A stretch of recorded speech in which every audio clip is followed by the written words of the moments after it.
What's going on, everyone? And welcome to another episode of Writing Friction. And as always, today's guest is pretty cool and also from New Jersey. Hello, Joan. How are you doing? Okay, I'm fine. How are you? Not too bad, but you are not in New Jersey right now, right? You say you're in New York City at the moment. Yes, yes. And what's going on Um, there? I live on the Lower East Side. I've lived in New York my whole adult life, and I lived on the Lower East Side for 13 years. And when I first moved in, I went to buy stuff from a local guy, and he asked, was I how had I lived here forever, and where was I from originally? And I said New Jersey, and he said, "I've heard of it." Oh, yeah. So Oh, I yeah. always think that yes, they've heard of it. Yeah. hmm Did you start writing in New Jersey? I mean, when did you start writing? I always wrote. I was really a kid who was always, I mean, I wanted to be a movie star. I had other aspirations, but I always wrote. I wrote stories for school. I wrote poems on my own when I was older. I went to Sarah Lawrence as an undergrad, and it was unusual for undergraduate programs to offer writing then, and that was one of the attractions. But Mm. I wrote poetry most of the time I was in school. So, did you start writing poetry before you got into any longer forms of fiction? I probably wrote both as a younger kid, but yes, as an older writer, I was definitely trying to write poetry first.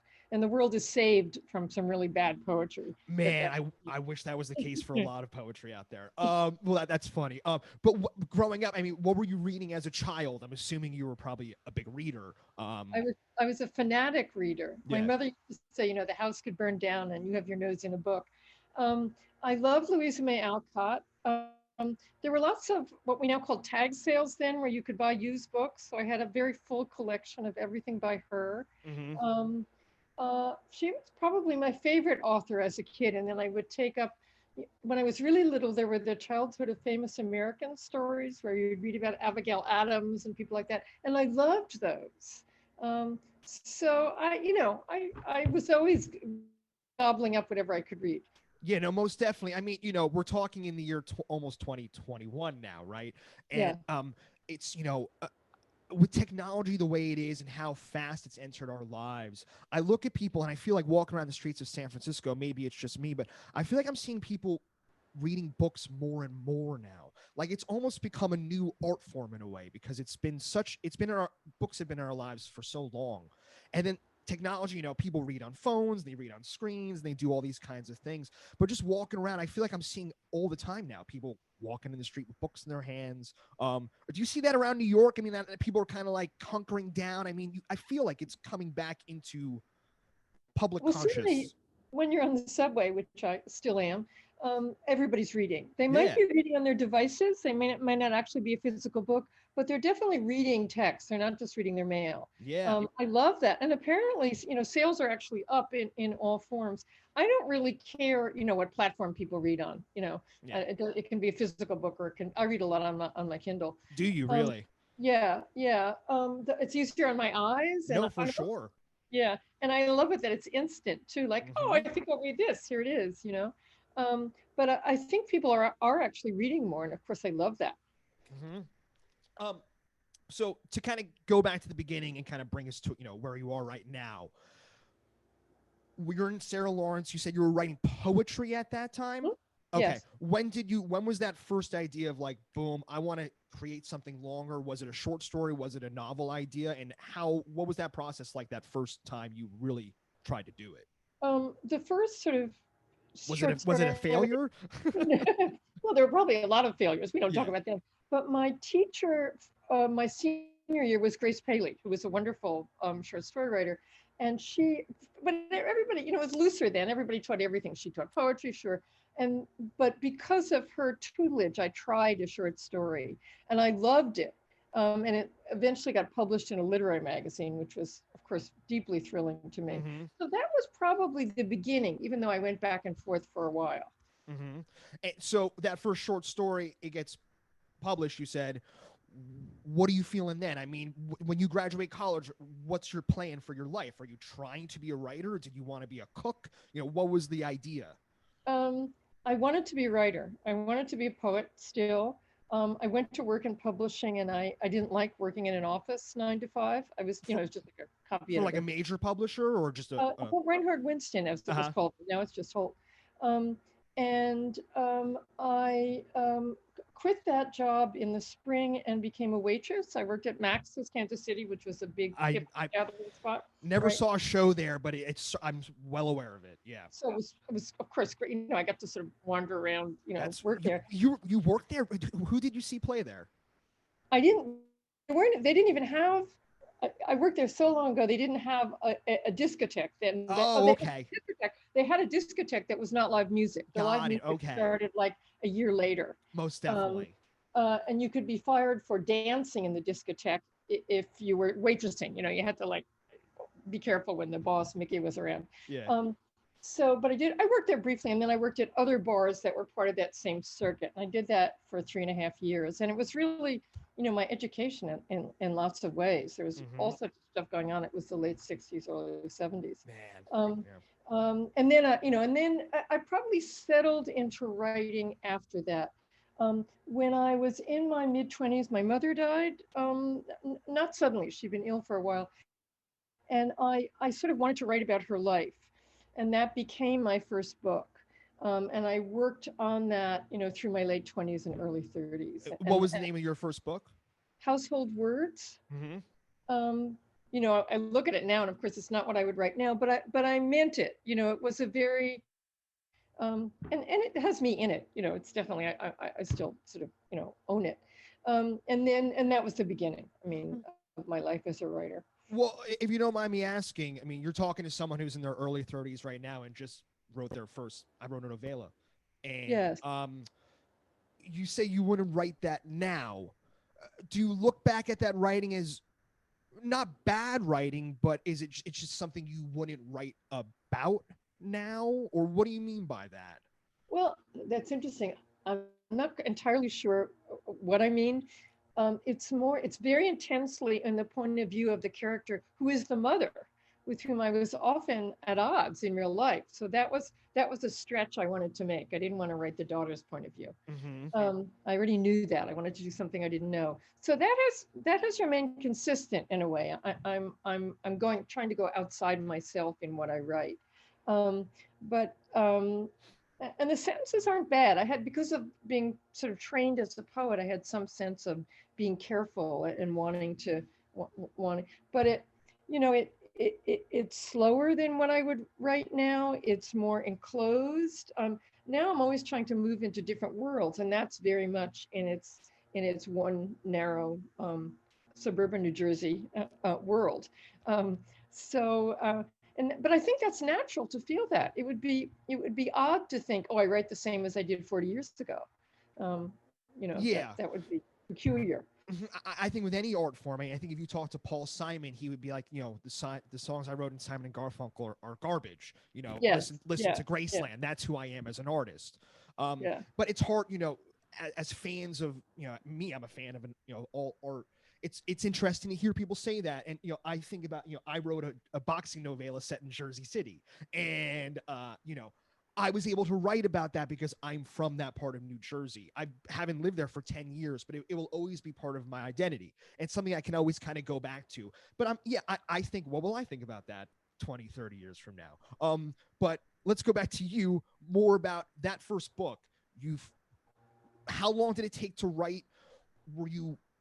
Did you actively want to get it published? Were you already kind of in the know? How did it get out to the world, that first book? It took at least 5 years to Yeah. write, maybe more. I did have friends who were already publishing, so I, of course, bothered them for, give me a name of your agent, blah blah blah. And I think I still no, I threw out the rejection letters finally when I moved. But I had, a whole series of, we admire your talent, but nobody would want to read this This would letter. be great for another agent. Right, that's right. I have Someone I else have will like it, but 70. I not got me. 73 of those. Yeah. Yeah, yeah. We know the sort of tactful rejection. And then when I got an agent, she sold it right away. Okay. So I don't remember exactly how it seemed very long to me. I don't think it was that long. I think it was less than a year. And then, although it didn't have huge sales, it won the Hemingway Award, which is a Hmm. great, first novel award. So, and then I had a lot of trouble selling the second book. Well, real quick, was that totally unexpected, that award? Yeah. Oh, yeah. Yeah. Yeah. It wasn't. Awards are generally totally unexpected. You don't That's what think, I'm oh, learning. they're Yeah, that's what getting authors are telling me. Like, I was talking to, I think it was Christine Scott, and she yeah. said she got a phone call during a class she was teaching, and her friend was like, "Oh, you just, the Pulitzer Prize just called," and she was like, Yes. "What?" Yes. Yes. Yeah. She was Yeah. one of the finalists for that. Yeah. I actually know. I can sort of do a bypass here if you don't mind. I Of know course. Christine because um, in '04 they did something they have never done before or since, which is the National Book Award nominated 5 women for the prize. Right? What a scandal, right? So, and none of us were super famous or were expected. So the as we were weathering these who the hell are these people kind of attacks, we began, and at that point we all lived in New York. We don't all now, but we became friends, and we are still friends. I just got a Thanksgiving letter from Kate Walbert, who was writing to all of us, and we all kind of waved in. So that's, and we always go to each other's readings. Yeah. So that's been great. That was Christine a actually wonderful. talked about that. She didn't mention names specifically, but she said at that time when I think she was part of that, right? Yes, Yeah, she had yes, mentioned. Yeah, absolutely. yeah, she had Yeah, mentioned that how it was all women and it was scandal. Like so, they were writing articles about it, and it was a big deal at yeah, the time. yeah, yeah. Now you look at The top 2020, and it's 5 women be the ones. Yeah. yeah, Lily Tuck was the winner, and she was also very kind to all of us, and made sure that we all got to be on what was then a big deal, the Charlie Rose show, oh for with sure. her. And so that was a great experience. Yeah. Oh yeah. Yeah. So then the first book goes. You said the second book there was issue with the second book. Second book it took me a long time to write it. It took a long time to get it published. The reviews were, I would say people were underwhelmed. Nobody hated it, but it was kind of like, what is this? And then there was a 13-year period between the second and third book when I could not get any book published. Hold I on, got wait. Let's get there because there's a couple of things. okay. What are you doing? What are you doing during that time? Are you teaching as well? Or I had just started teaching, or maybe a little before then I had started teaching. mm-hmm, Yeah. So I mm-hmm. actually had a legitimate job, and I was teaching at Sarah Lawrence, where I went to school, and I was teaching in the Warren Wilson MFA program, which is an online program in its own way. Um, although then we did it by letters through the mail.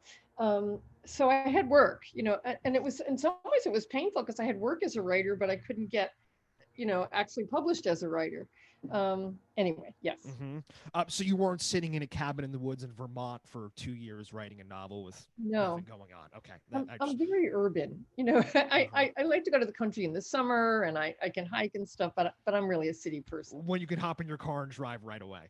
Yeah, I don't drive. I'm such a city person. I don't drive. there So it is. But yeah, I mean, I only drive because I support myself. I own a dog walking business in San Francisco, uh, and I have a dog van, so that's my car. So but you drive over the Golden Gate Bridge, and I mean, it's just some of the best country, yeah, it's in my gorgeous. opinion. All right, so you get that second book out. I mean, you said there was disappointment. I mean, was there a lot of expectation? Was there outside pressure? I mean, or was it more internal? I mean, did you think it not lived up to what you wanted to write, and why so down on that second book? Um, I don't know exactly. Taste change. It took place in the 1920s, and the other book had been very much, of a, starting in an earlier era and coming up to the contemporary era. I don't know. I don't Mm-hmm. know that it's my strongest book, frankly. Um, uh, I haven't read it in a while. I know some Yeah, people like it, yeah. um, but in any case, I don't know. I don't know why because two things are always operating in any stuff. It's how well you're doing in the work itself, and it's what the world is interested in that moment. Mm-hmm. And that's the part you can't control. Whether Mm-hmm. they want that or they don't want that. Oh yeah. I mean, musicians talk about it all the time. It's very common to talk the sophomore slump. That Yes, second yeah, record. that's It's right. it's the Yeah, same. I mean, it's all parallel. All right. So then you say 13 years happens, yeah, yes. and then you release the third book. Yes, Are you yes. doing short story? Are you doing any? Are you a one project at a No, time I, writer? I was doing short stories, and one peculiarity of that time is I actually sold a short story to the New Yorker, which is Oh everybody's wow. dream. Yeah, Um, and I'm I waiting still, for the next and I, rejection. right, yes, they give very nice rejections, but I still couldn't get a book published. That wasn't, you think, oh, everything will change if that happens, and it didn't. But a couple of things happened during those 13 years, which other things were not going well in my life either. But I did two things.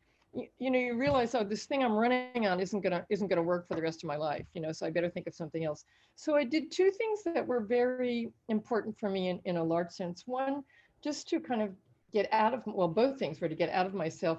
I wanted to do some sort of volunteer work. So I was a buddy for gay men's health crisis. And it was in the 90s. So AIDS was still raging. Yeah. Um, and I ended up doing that for 17 years. That was a significant part of my life. And also during that time, I started getting interested in Buddhist thinking. I would not say I am a Buddhist. I'm not a practitioner. I don't really meditate, but the ideas of it were very important to me and still are. So I really changed during, in a lot of ways during those 13 years. And I published a couple of books right away that were kind of older, when they finally wanted me. I had a book of short stories, and then I had a novel. And then the book after that was Ideas of Heaven, which is linked stories. And that became the form of my later life. I mean, the novels that I write now are maybe one step away from being linked stories. They're still that Hmm. same form. And I feel that I've done my best work in that form, that I really came to it out of that earlier era of, you know, doing my best, but not quite knowing what I was doing. And now I really, I'm more sure footed in what I'm doing now. Do you find? I mean, looking back on it now, are you able to differentiate the writer you are between long form fiction and the writer you are between shorter fiction? I mean, do you have to kind of separate the two? I mean, because I started writing short stories fairly recently, and I find it's much more difficult, in my opinion. Yeah. Yeah. And everyone I've talked to has kind of said the same thing, that they've always, not that it's a struggle, but it's a different form. Did you have to kind of teach yourself how to differentiate between the two, or was there someone helping you along the way, or I mean, an editor or things like that? I had friends reading, but I don't. There's not a single editor who was crucial to me. I did things backwards in that the first two things I published were novels, Yeah. and then I moved to stories. But I really, uh, what I wanted from uh, one of the stories I published a book called In My Other Life that it was one of the first things that got published after this long spell of time. And one of I like those stories. I mean, they're a lot of them are about the 60s and 70s, but I wanted to sort of pack them more. And in fact, a friend who read one of them and liked it said, "Joan, I love that story. That character's whole fucked up life is in that story." And I then began to want to compress time in stories. Hmm. Alice Munro was a great inspiration to me because her stories really have deep pockets. Hmm. And the way they move through time. And I really my resistance to this story was, oh, I don't want to write about one scene where a character's life changes. Now, great stories have been written that way, but I was not the person who was going to write them. I had other things to do. And you realize that, though, right? You weren't Yeah, going to try to yeah, force yourself to do something you didn't think you were going to be able to do. yeah, Yeah, yeah, yeah. yeah. So I talked to Nathan Englander, and he said he kind of had the opposite thing. Well, a lot of, like you said, you did it backwards. So a lot of authors, right, they start with a short story, then kind of go. And he said he was having a thing where he was writing some stories that he felt should be longer, and he was having Uh, this, you know what I mean? yeah, Not yeah. to name drop, but I'm name dropping two people. He said he had a conversation with Philip Roth, whatever, Ah, who came up to him, and one of his novels was originally a short story that he was like, this should be longer, and yada yada yada. It kind of went on that way. Did you ever have any of those stories where you thought they could be longer, or did you really kind of just want to truncate them all? I did the opposite thing. I had one novel that I could not sell, Yeah. and I made a short story out of it. Ah, And it was like making a hanky out of a curtain or something like that. But I some think schmata. it was better as a story. The parts where I didn't know where I was going or what I was doing were out of it. The original Yeah. idea was longer. Um, I mean, again, going the short story thing, I'm so new to it, and it seems like you're pretty entrenched in it. Um, Yeah. any reader for the readers out there, I mean, any kind of collections you could think of. I mean, you always think of like John Cheever. I talk about Dennis Johnson, Jesus' Son, that I just read Yeah. recently. Are there any collections of short stories that you're a big fan of? I love Julia Phillips' novel, which is also a book of stories. I certainly I'm recommend 20 that. pages. No, I'm 20 pages away from finish. I'm looking at it Oh, it's right now. wonderful. It's really They're wonderful. about to get in the car to at the very end. Yeah, yeah, yeah, yeah. Right. Um, the writers who are most important to me are not obscure. I mean, they were Chekhov and Alice Munro. Um, but I'm always reading and always sort of thrilled by writers. I love Charles Baxter's writing. I think he's really wonderful. He's a friend.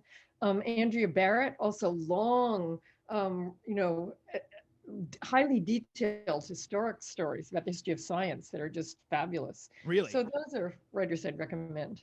Mm-hmm. So I mean, you've been at it for a long time. At this point, I ask everyone this, and correct me if I'm wrong. You said that 13-year period. Do you deal with, or were you ever dealing with any doubt? I'm not. I don't like the term writer's block. I don't personally believe in it. Yeah. But are you a routine kind of person? How do you you said you couldn't get some things published. I mean, what made you not want to give up? I did it when there was a Because period during rejection that. sucks. Yeah. No, nobody has anything good thing. I understood that I had to find a way to live independent of what the outside world was saying to me. I certainly did think of giving it up forever. It was sort of like saying I'm going to go eat worms, though. It wasn't something I was really going to do. I thought that I would stop teaching because it was sort of painful to teach people how to write, and they hoped to get published, and I couldn't get published.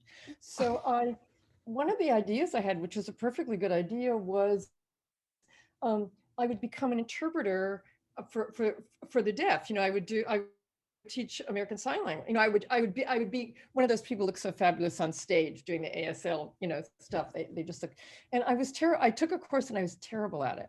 I'm okay in languages, but I'm not very visual. So I was the dodo in the class. So there went that. So I have lots of I'll try this, I'll try that ideas, but I didn't really stop writing. I Mm-hmm. did mostly do it all the time. Although people would meet me on this, I ran into Francine Prose, who's an old friend, and she said, "Are you still writing?"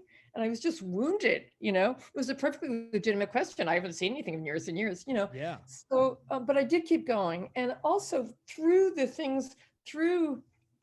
working with people who were very ill through gay men's health crisis and trying to learn about Buddhism, I mean, you start to think, well, this isn't the whole story, is it? The world does not rest on whether I get published or not.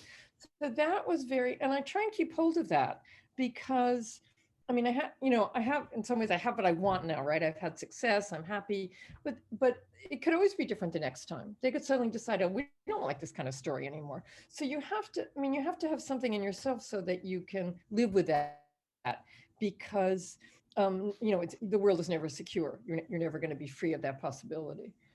I want to go back to what you said at the beginning of that, where you thought it was odd to be teaching students about getting published when you weren't getting Yes. published yourself. You don't have to dive too deep into that specifically, but I've asked this question of other teachers. Did you ever find like inspiration from teaching? Oh, yeah. Oh, yeah. So like in the sense of I don't know if you were doing a workshop kind of thing with your students or not, but even reading bad writing, was it inspiring to when you were going home at 5 o'clock or whenever you were writing? I mean, having a long day at school and coming home and working with that in your head. Yes, I would say, I mean, short answer, yes. I had wonderful students, first of all, so just the contact with them was fine. I was teaching mostly workshops, every so often what we call a crafts class, where I'd be teaching literature I loved. And I taught undergrads and then I started teaching more grad students. But I always say I learned how to write stories from teaching them.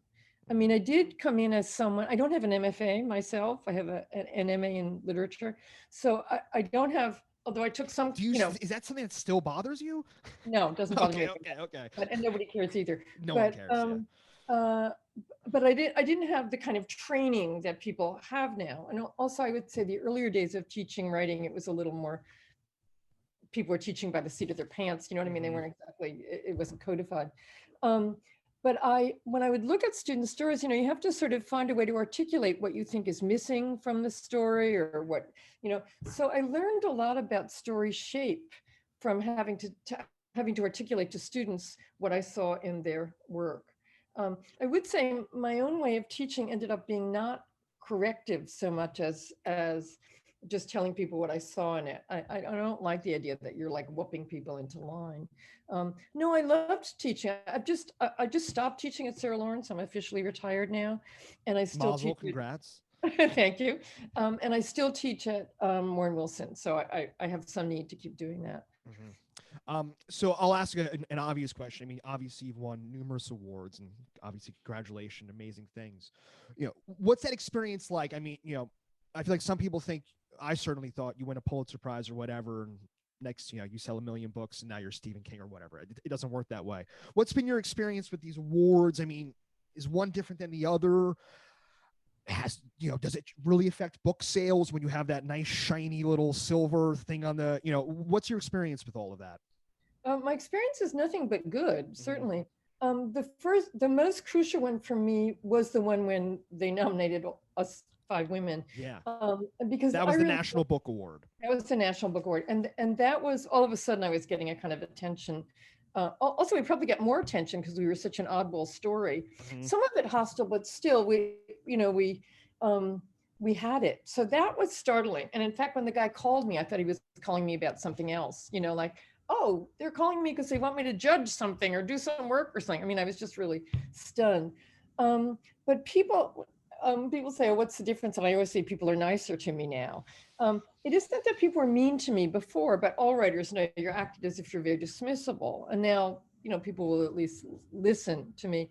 And also, people understood better what I was doing. They didn't think it was a mistake. I really wanted to write something else.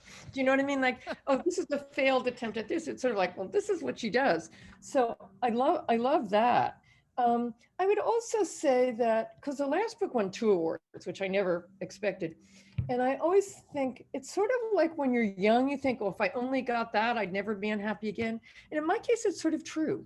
Hmm. I haven't, it's not like I'm happy every minute. I mean, but I'm basically positive in what I think about things since, I mean, it really did have a deep effect on me. It's important and wonderful. I think my sales are still not, I never remember what they are and I can never really read the charts. Yeah. I don't think they're earth shaking. Yeah.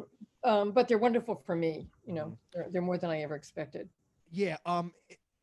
Can I ask the question? If that had, are you happy that happened later on in your career as opposed to right at the beginning? I mean, if that first book had massive Yeah. success, because I talked to Janet Fitch, and Yeah. one of the highlights of that episode was when she talked about After White Oleander, and she said she was fucked up for 3 years, and like, Oh, yeah, if you listen to the episode, she talks about that, and she was struggling with that.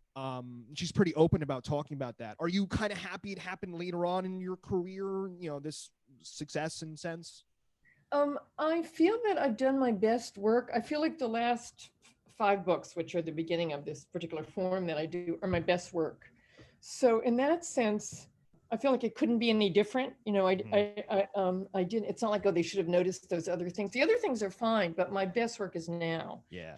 So, and it's kind of a nice trajectory to have in your life to be peaking later on. That's been okay. Mm-hmm. I mean, it's like the stock market. You just wanted steady rises. You just wanted to go like that. Yes. So I mean, all now are you this? Do you do the same routine? Do you write at the same time? I mean, how has it changed over the years? Your actual technique of writing. When I was a young writer, I used to work at night, but I used to write from like 10 to 2 in the morning, chain Yeah. smoking. But that, you Or outlive do you, that. are we still a smoker? I'm an No, ex-smoker. no, I'm very ex. 10, Yes. 10 years for me. 10 years. Yeah. Yeah. It's probably 35 for me. It's a while. I Congrats. stopped a while ago. But I mostly write for most of my writing life. I have written in the afternoon, which is also oddball because lots of people like to write in the morning. I write between lunch and dinner, but I would say I had, I finished lunch a while ago by the time I started. It's 2 or 3, and so I'm writing between like 3 and 7 as my time. Hmm. And people sort of know when not to call me then, or I just don't answer the phone. But that's pretty steady. Every Um, day? Not every single day, Uh-huh. there'll be interruptions, but there'll be other things but maybe 5 days a week, some 4 or 5 days a week. So Uh, the idea of almost every day, I mean, you're trying to do yeah, it. yeah, yeah. I You're sit not, down and do it. Yeah. yeah. Um, and I'm also an oddball in that I revise as I go. Mm. Nobody else does that, but I'm redoing the sentences at least Hmm. as I go. And So that's, you're not treating it as a single draft and then the next yeah, draft. Okay, okay. So it's just always a working. yeah, yeah. Uh-huh. Yeah, it's interesting. I mean, I talked to some authors and you know, I'm I don't know if it's, type A personality. I don't know what it is, but I need to write between 7 and 8:30 every morning, or that's my thing. And it's not even a word count thing. It's just more about getting there, doing the work, doing it. But yeah, I talked to some authors and they're like, I don't have to fucking write every day. They're like, I don't write for 3 weeks. And I'm Yeah. like, okay, but then they write for, 24 hours straight, blackout curtains, cell phone. So it's, I always ask that because everyone has so many different ways of doing it. But there's no wrong way of doing it as long as you're doing the work, right? And you're feeling, even on the bad days, as long as you sit down and you actually do it, Oh, it's, absolutely. you have to. I think it took me a while uh, to kind of decide that my way of doing it, revising as I go, was okay. Mm-hmm. That I was always going to, I always thought if I only did it the other way, then I would be okay. And now I'm sort of settled with that. And my pace of writing is sort of the same as everybody's. I'm not speedy, but I'm okay. Yeah, yeah. And with the book world as opposed to the music world, I mean, musicians, a band can release a record and, that record can last them their whole career. I mean, they can live off the tailwinds of that album for 30 years, like a Jimmy Yeah. Buffett. But, with authors, I'm learning it seems to be, it's pretty quick. I mean, you're only as good as that Yeah. last year's thing. And Yeah. you gotta, like you said, I mean, people were stopping you in the street and asking you, are you still writing? I mean, Yeah. it's a Yeah. crazy thing. It's a crazy thing. Well, Joe, this has been an absolute pleasure. I'm happy you took the time to talk to us. I always kind of ask a couple of quick questions at the end. Number one, where do people buy your books from? What's your favorite Oh, bookstore? oh, well, I get books online through bookshop.org. And they support all the indie bookstores, And they right? support all the indie bookstores, so that's good. And they work fine. They can always get whatever book you want. Yeah. So I would recommend them most. Otherwise, McNally Jackson is my local bookstore. Yeah. Okay, we'll give a shout out to them, and we always love Green Apple Books in San Francisco. Yes. Do you do social media? Are you on Twitter? Are you on Instagram? Anything like that? I'm on Facebook Okay. sometimes. But Okay. that's it. Cool. Yeah. Okay. Well, we'll provide the link to that, and that's really much it, Joan. This has been an absolute pleasure. Thank you so Oh much. I've yeah. enjoyed it immensely. Thank No, you. most definitely. I mean, enjoy the New York winter that is coming upon you, and I I will. know. I will enjoy the San Francisco everyday weather. All Lucky you. right. I'll see you later, Joan. Thanks. Bye bye. Bye.